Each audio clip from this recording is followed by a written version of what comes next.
Well, writing secure code. This might not be the #1 topic in a generic security training. It might be a chapter in some programming-oriented training.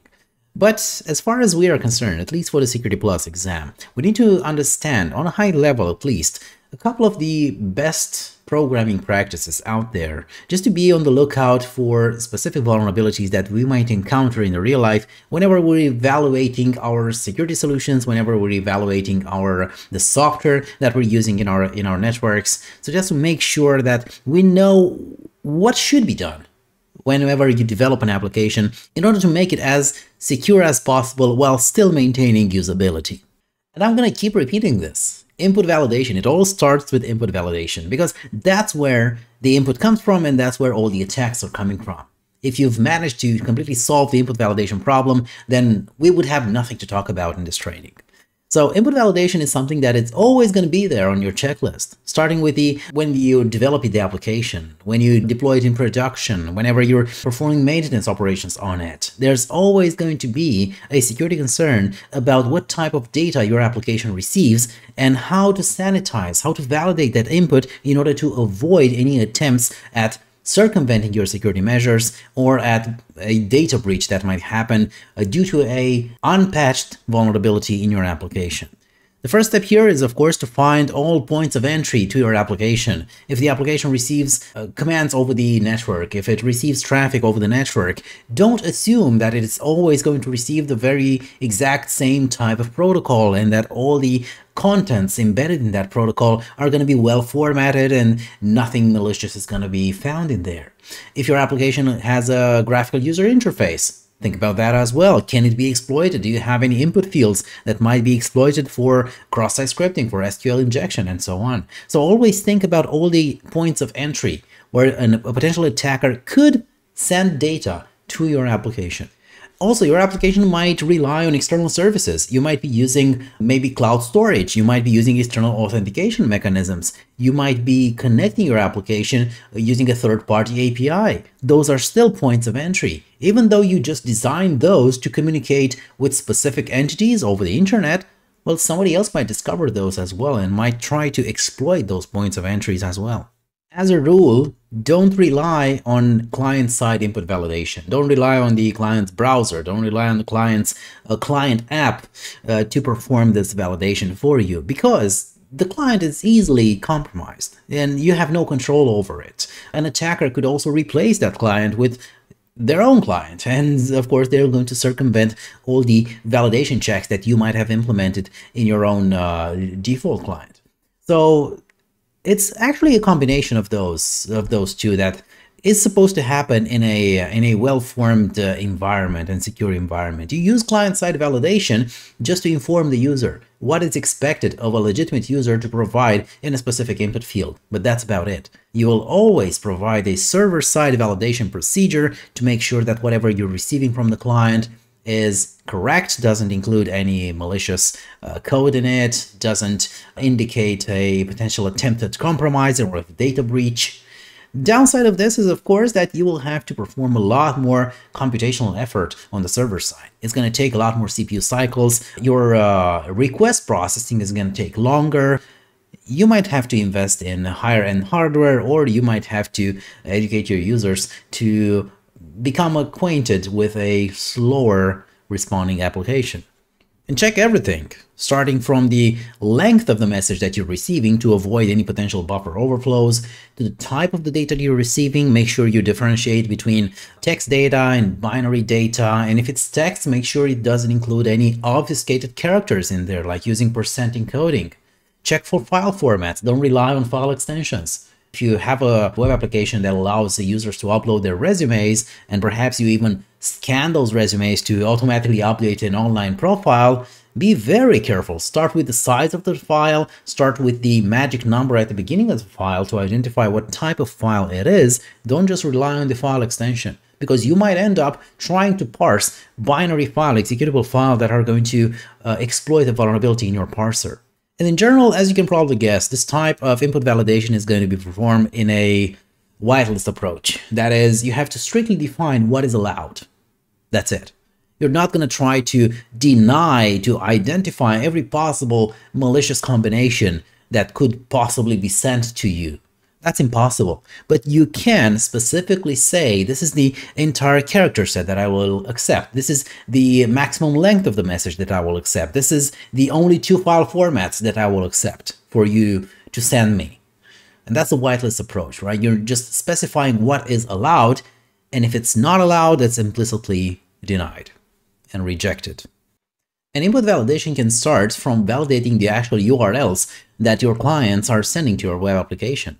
This is a place where you can identify a bunch of malicious stuff. You can identify cross-site request forgeries. You can identify directory traversal attempts, SQL injections. So a lot of stuff can be detected just by looking at the URL. So for example, I might have a web application that allows me to display the profile picture of me, of my user. And in case my URL shows something like this, that's AndreyC_profile JPEG, well, an input validation technique would be to check whether, in case I'm trying to access somebody else's profile picture, do I have access to it, and am I allowed to execute that operation?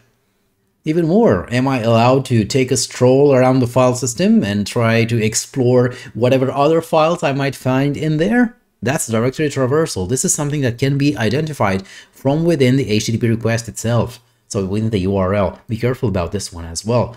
Make sure you're not ending up providing sensitive system files to an attacker. So the application, first of all, should not have access to any location that belongs to the system. It should only have access to its own files that it manages as a web application. But secondly, you should always check for input validation in order to detect attempts at directory traversal, like the one that you see here on the slide. And don't forget that these can be obfuscated as well. Don't just look for dots and slashes in there. Make sure that you're always checking for any percent encoding or URL encoding hidden within the URL itself. The last line right here on the screen is exactly the second to last with etc password, but it doesn't look like that. So if you're just looking for slashes and dots in there, or something that looks like a path to the file system, you're not going to have a match on the last example.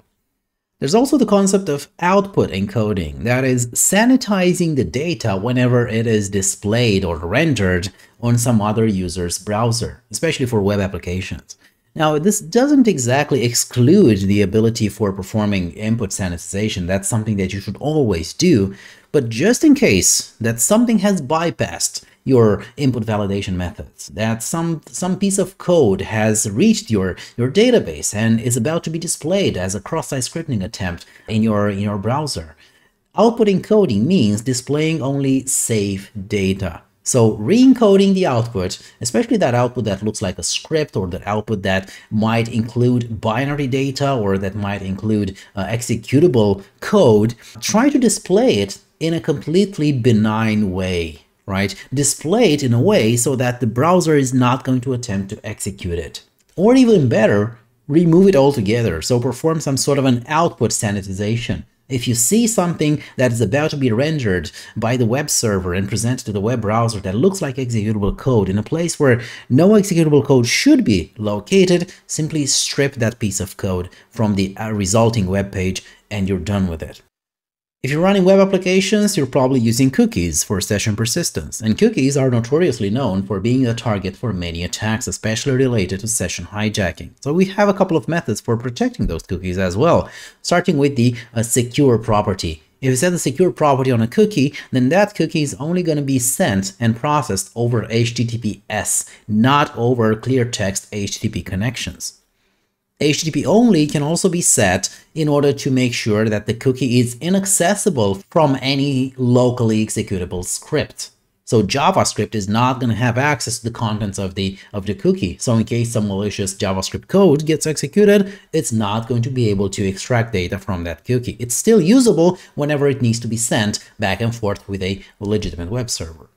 With same site, both the request and the cookie must come from the same domain or from the same website. As you can probably guess, this is meant to mitigate cross-site request forgery attempts.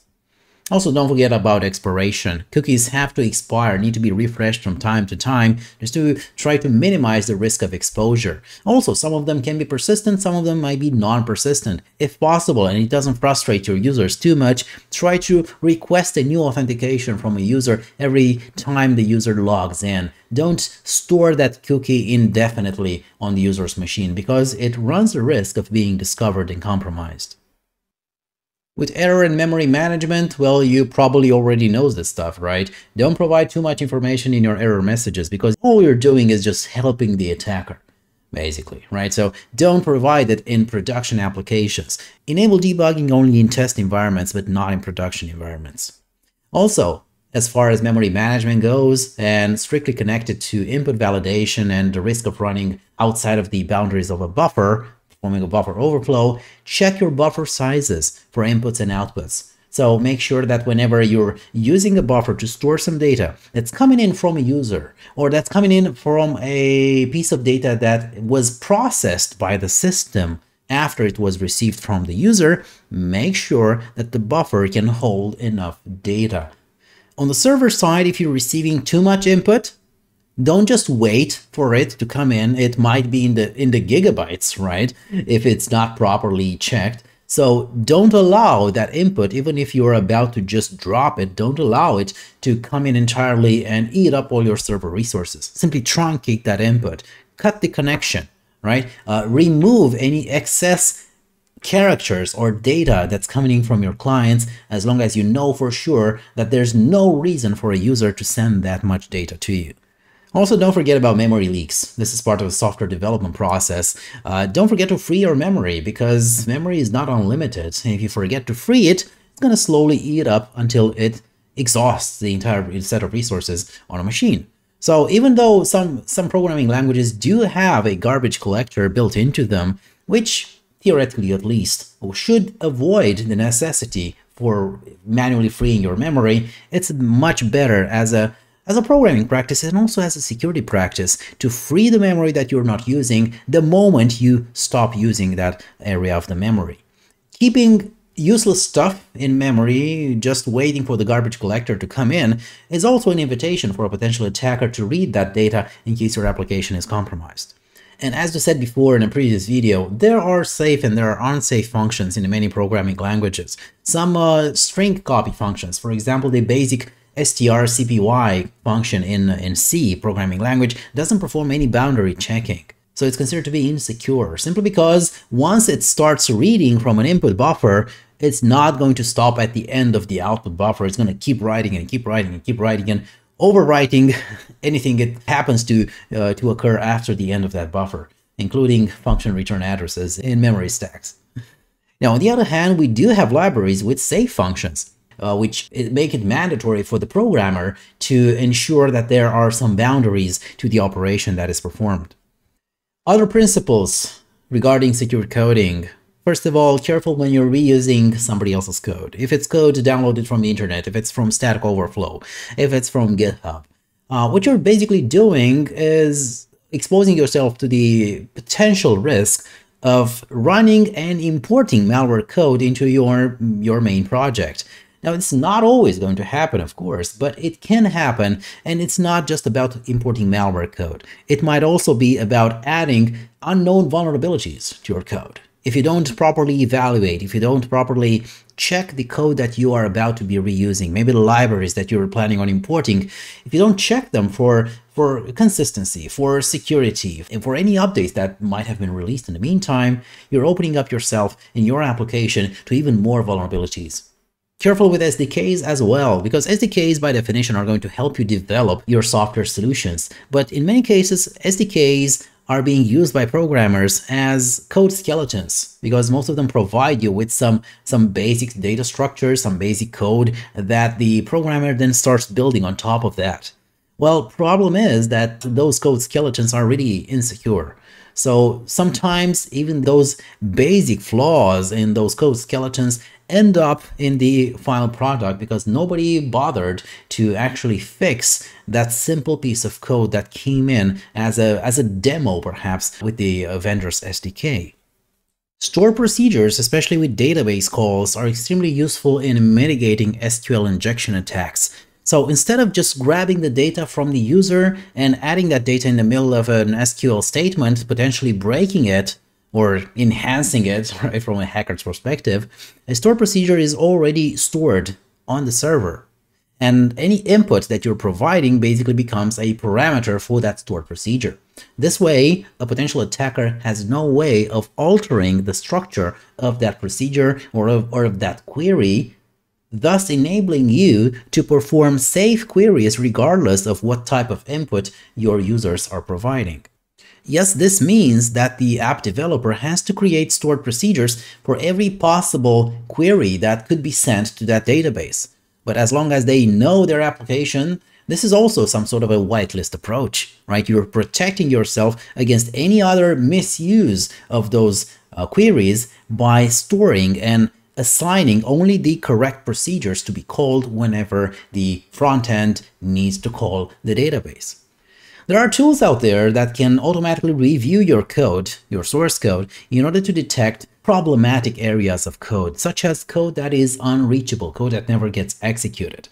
Why is this dangerous? You might think that there's no danger in something that never gets executed, right? Well, the problem here is that a potential buffer overflow or an integer overflow might lead your program execution to reach those hidden areas of code, where if nobody else has gone before, then probably that code has never been evaluated for security risks. So you don't know what's going to happen when the application starts executing code from that branch. Now, normally, of course, you shouldn't have areas of code that never get executed. That's just bad programming practice, right?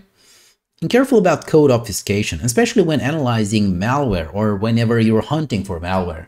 Code might not always be so visible or so obviously stored in your logs, in a database, or whatever you expect it to find some indicators of compromise. It might be obfuscated. It might be encoded in a different format. It might be hidden inside of a file that looks nothing like it would contain executable files.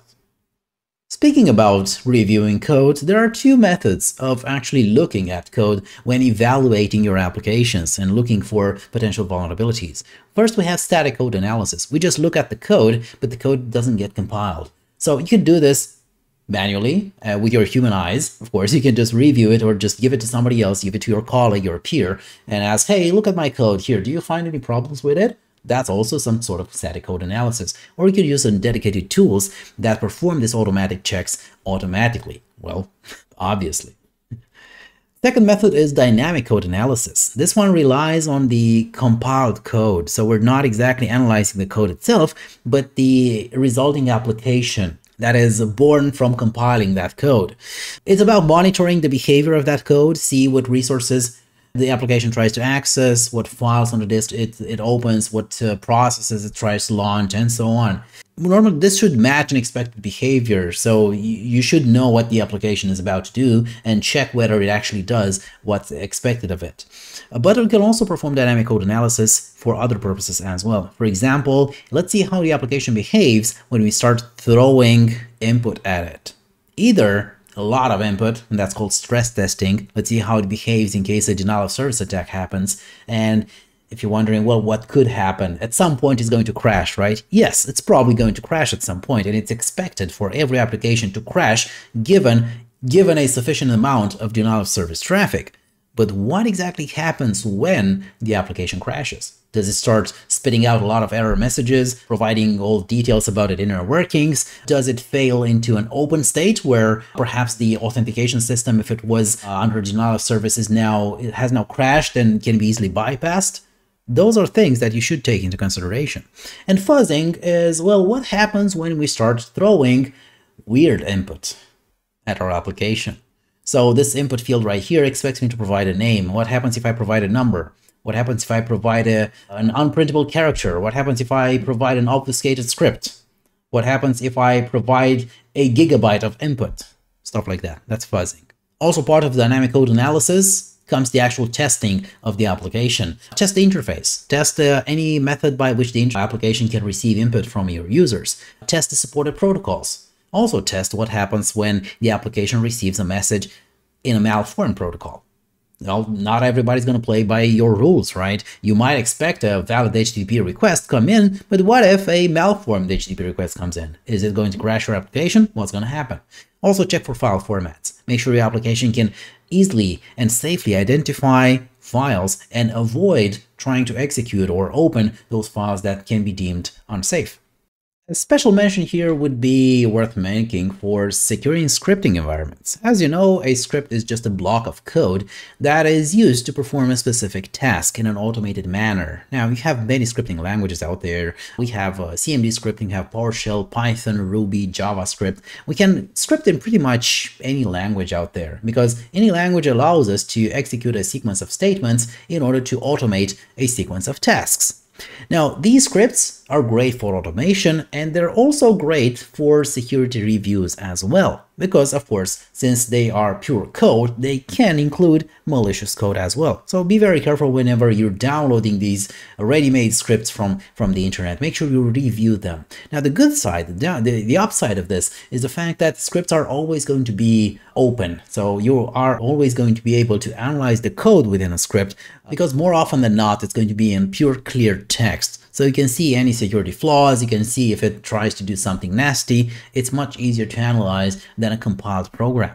Now with scripts, you don't really have to reinvent the wheel every single time you want to use it. Scripts support modules. PowerShell, Python, they all support the ability to import additional functionality into your scripts so that whenever you need to make a system call, whenever you need to connect over the internet to a web destination, whenever you need to interact with an API, perhaps, you don't really have to write the code for that operation from scratch. You can just simply import a library that does this. And you can easily call that library with just a couple of parameters, and you might be done in 1 or 2 lines. That's how easy it would be. Now, don't forget that importing these libraries basically means getting somebody else's code into your main application, into your main script. Now, that code is probably not going to be so obvious, and not many people tend to review all those import statements that they use in their code. There have been situations historically documented where publicly available libraries for Python or for PowerShell included malware code, because nobody thinks about malware in import statements. They think that it's their code. I am writing this code right here. It doesn't matter, I have an import statement right there, but it's my code. How could it be malicious? Well, it can be due to a malicious import statement. And also keep in mind that even though the code is always visible, some scripting environments and some scripting languages allow you to either execute the script as it is, as text. Python is one example of this, or it can be transformed in a compiled form. Now, there might be advantages in compiling a script. That is, it might make it more portable, so you don't need the script interpreter on every machine and where you're planning on running that script. But also, compiling a script obfuscates a lot of the source code. So you're going to run into the same problems with compiled code that we talked about on the previous slides. Another method that doesn't really focus on the software development side is controlling what applications and what scripts can be installed and or executed on a host beyond its initial baseline. Now, normally we have here an approach that is based on a whitelist approach, right? In which we specify what are the exact applications that a user can install onto their machine. You can also apply this the other way around using a block list approach, but that's going to require a lot of admin effort. And it's probably going to be a never-ending effort because it's impossible to figure out all the possible combinations, all the possible variants of software out there. If we were able to perform a block list approach to execution control, then we could simply say block everything that's malware. How would you identify malware? And here comes the greatest issue of security, right? So it's impossible to know all that can hurt you. But it's much easier to know what you know it's good for your company, for your users, and what should be allowed as part of your security policies or your execution control policy. At a minimum, you could at least rely on code that has valid digital signatures. So for example, you're not allowing drivers if they're not digitally signed. You're not allowing any software to be installed that doesn't have a valid digital signature. But of course, hackers can also get valid digital signatures. So that might not be enough. And on all operating systems, we have built-in features that help us control what type of applications can be executed or to implement execution control. Starting with SRP, Software Restriction Policies. This is available on Windows. It can be configured through a group policy object, and it allows you to specify which executables and which scripts can be launched on a specific machine. You can also create some rules based on specific file names or even for specific file hashes. And if you want, you can also take it the other way around and implement it as a block list. Second one is App Locker, which is kind of an improvement over SRP. It's a bit more flexible, as in App Locker can be applied to entire groups. So you can have an AD group that has to submit to the same execution control policy, and you apply that App Locker policy to that group, and whoever is a member of that group inherits automatically that policy.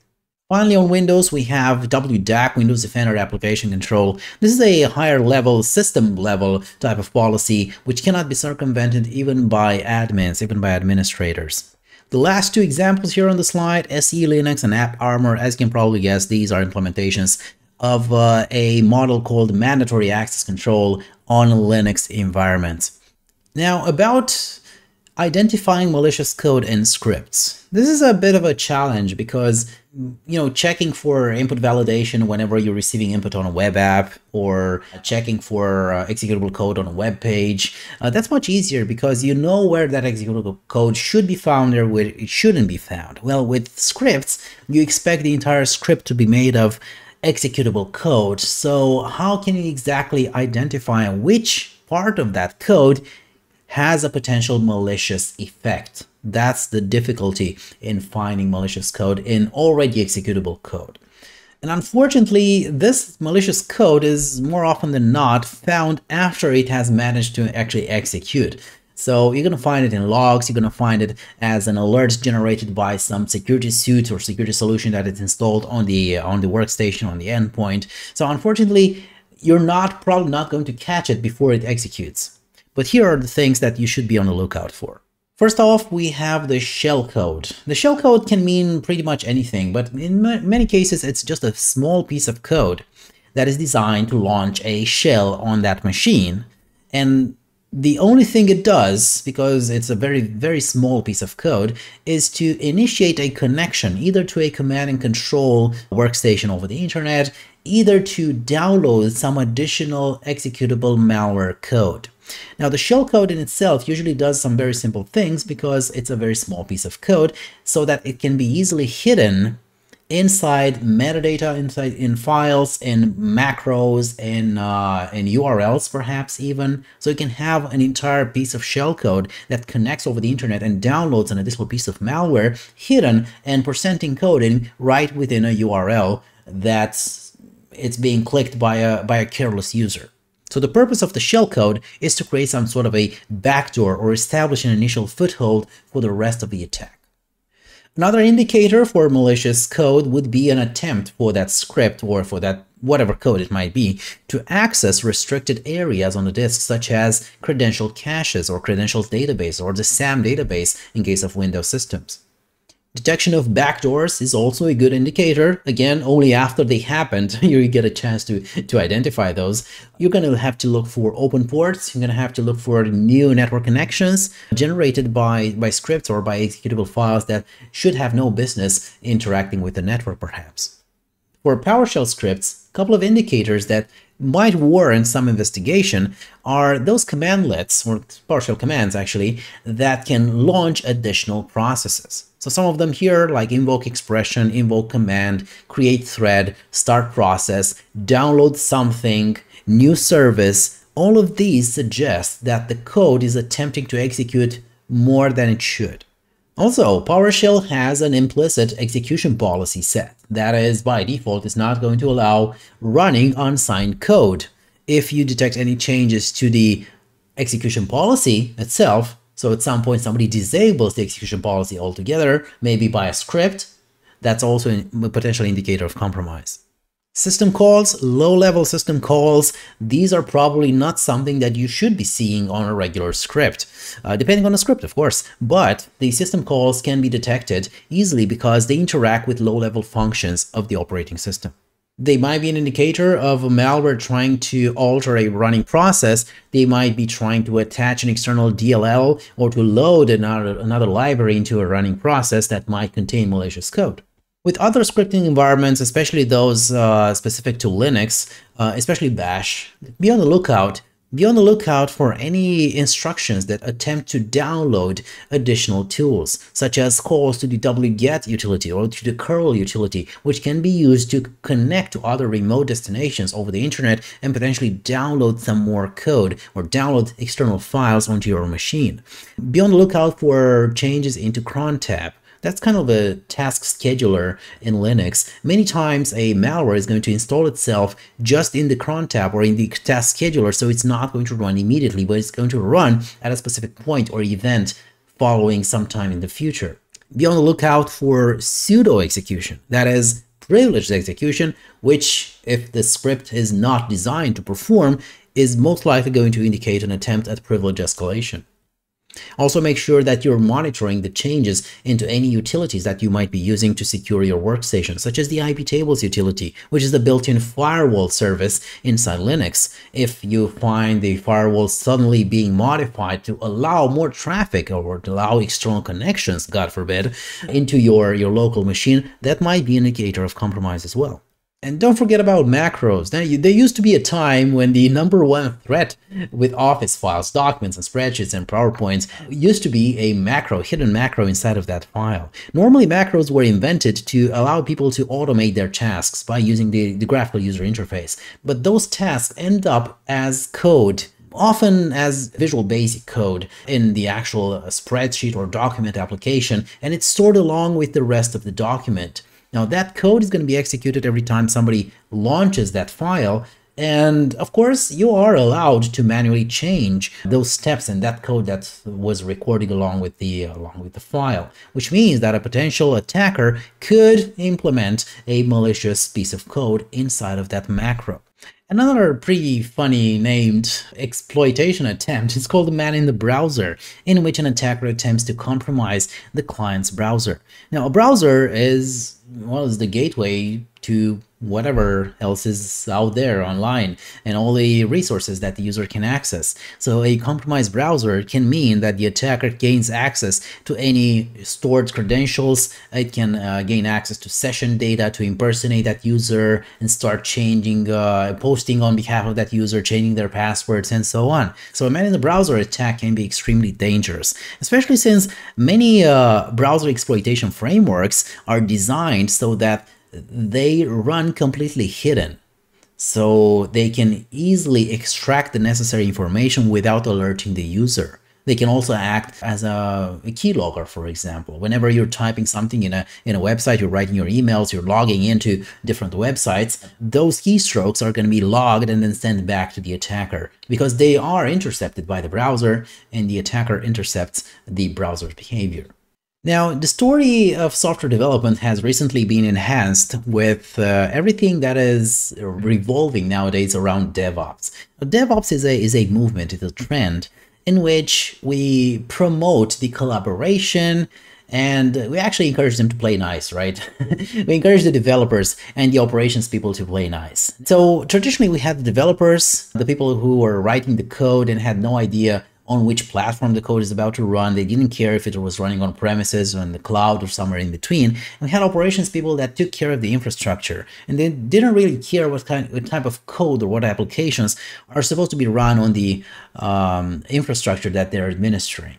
Now, trying to combine these two basically creates a brand new set of skills and a brand new tool set in which software development is now connected not just with the traditional steps in software development, but also with an automation part, which allows a developer to dynamically build and rebuild the infrastructure on which the application is running, which makes automated testing and validation of the code much easier to perform, because now the developer has access to the infrastructure as well.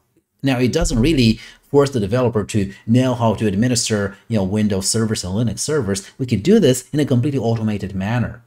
That's why one of the principal tenets of DevOps is automation. It basically opens up an entire universe of infrastructure management by abstracting that infrastructure using code. Code which traditionally was only understood and was only managed by developers. So this combination right here is actually one of the best things that have happened to software development in the past years. Not only it allows us automation, but if you think about the cloud environments nowadays that everybody's using, those clouds are extremely well automated, of course, and they're at least extremely scalable and elastic. You can dynamically allocate and deallocate resources. You can scale virtual machine, you can scale load balancers, you can scale databases and performance without having to touch any physical hardware. All of this has to be done in software, and all of this has to be done in a completely automated manner. So that's what DevOps has brought us: complete automation and unification of the development effort with the infrastructure management effort.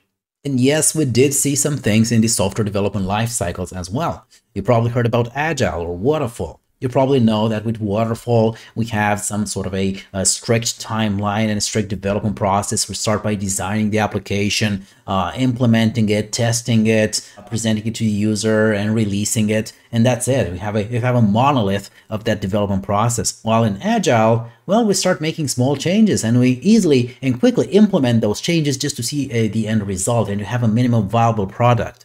Now, there's a lot of stuff to talk about in here, but as you can probably guess, DevOps plays best with an agile approach. Obviously, because we're talking about automation, we're talking about continuously developing and integrating those changes that we're performing to our software into the end product. We can only do this with an agile approach. And given the fact that nowadays we can benefit from automation at every level, from development to the actual deployment of the application, there are certain environments that the application goes through as part of its development process. So starting with the actual development environment, where the programmers just write the code and perform perhaps some unit testing. They don't have a testing environment that is perhaps identical to the development one, but its only purpose is to enable the QA team to properly test the solution. You might have a staging environment, which might be a mirror of the production environment, in which just a subset of users are able to test that application.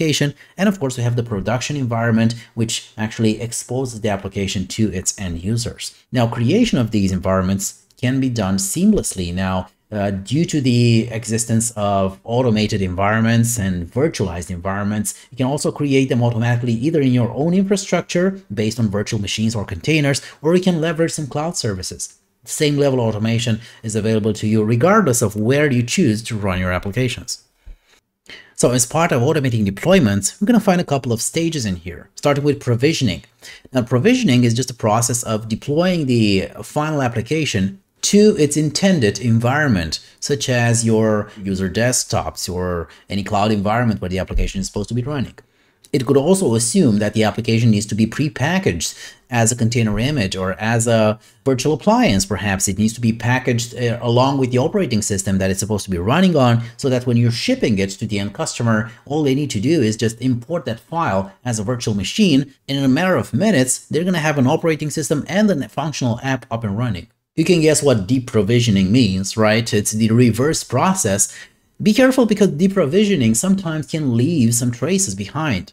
So make sure that whenever you're retiring an application, maybe because you have to replace it with a newer version or with a completely different product, deprovisioning an application has to take into account the environment where the application was running as well. Make sure you don't leave any open firewall ports. Maybe make sure you don't leave any residual, let's say, users or additional third-party services that are no longer in use, but are still there up and running, because those elements can increase your security exposure.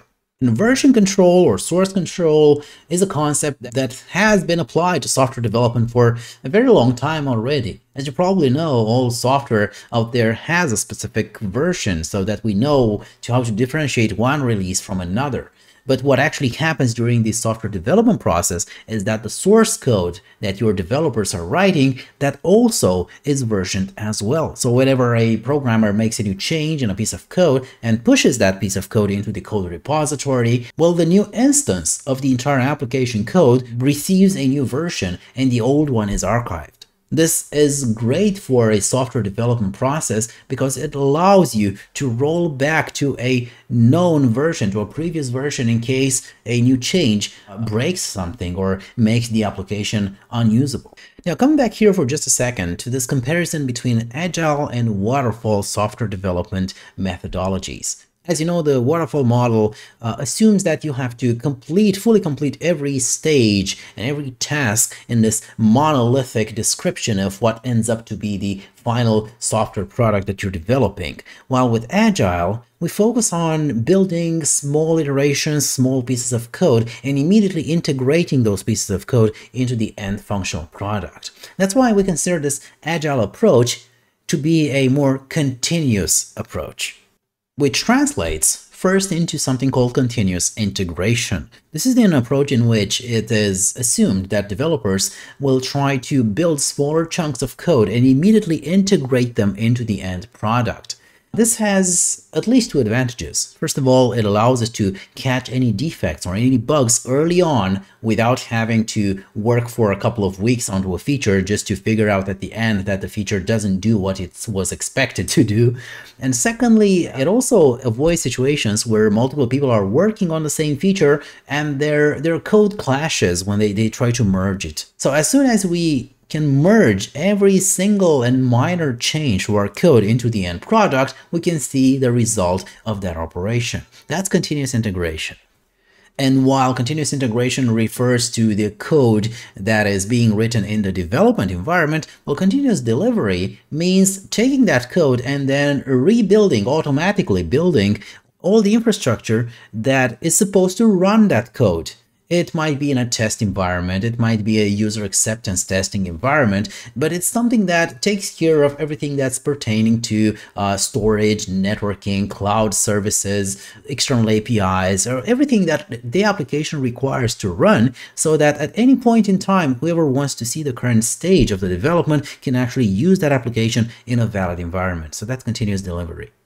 And we have another type of CD, which is called continuous deployment, which focuses on updating the infrastructure as well. So as the application grows and develops itself, well, not itself, but by developers, the environment needs to grow as well, not just by scaling up the environment, but perhaps by leveraging additional services, maybe connecting the environment to third-party applications or APIs, and so on. That's continuous deployment.